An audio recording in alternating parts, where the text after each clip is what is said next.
কারণ আমরা রোহিঙ্গা না, রোহিঙ্গাদেরকে মানবতার জন্য আশ্রয় দিয়েছেন শেখ হাসিনা। প্রায় ৬৯,০০০ রোহিঙ্গাদেরকে পাসপোর্ট দিবেন বাংলাদেশের এই নির্বাচন কমিশনার, এবং সৌদি আরবে কাজও করতে পারবেন। মানুষ মানুষের জন্য, মানুষ বিপদে পড়লেই মানুষকে চিনা যায়। আজকে যে ৫ই আগস্ট এই যে এত বড় আন্দোলন হইল ৮ই জুলাই থেকে, এই আন্দোলন কিন্তু এখন আর সামনে হতে পারবে না এবং হবেও না। কারণ দুনিয়ার যে কোনো দুর্যোগ মোকাবেলার ক্ষমতা আপনার মাননীয় প্রধানমন্ত্রী শেখ হাসিনার আছে, ইউনারেদেরও আছে। মির্জা সাহেব না, আওয়ামী লীগ না, আমরা কেউ কারো বিরোধিতা না। আর বঙ্গবন্ধুর আদর্শ বুকে ধরে আমাদের জীবন মান উন্নত করতে হবে।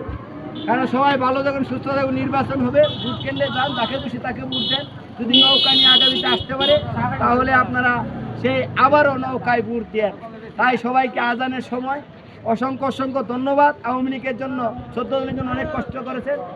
আজানের সময় হতে যাচ্ছে, সবাই ভালো থাকুন, সুস্থ থাকুন। কোনো কিছু নিয়ে ঝগড়া বিশৃঙ্খলা, কেউ সাথে কেউ খারাপ আচার ব্যবহার করবেন না।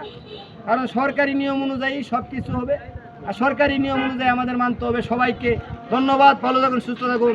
জয় বাংলা, বাংলাদেশ চিরজীবী হোক। আবারও সেই নির্বাচনে এই 6ষ্ঠ ধাপের পরে 7ম ধাপে শেখ হাসিনাকে নির্বাচনে দেওয়া হোক। জয় বাংলা, বাংলাদেশ চিরজীবী হোক।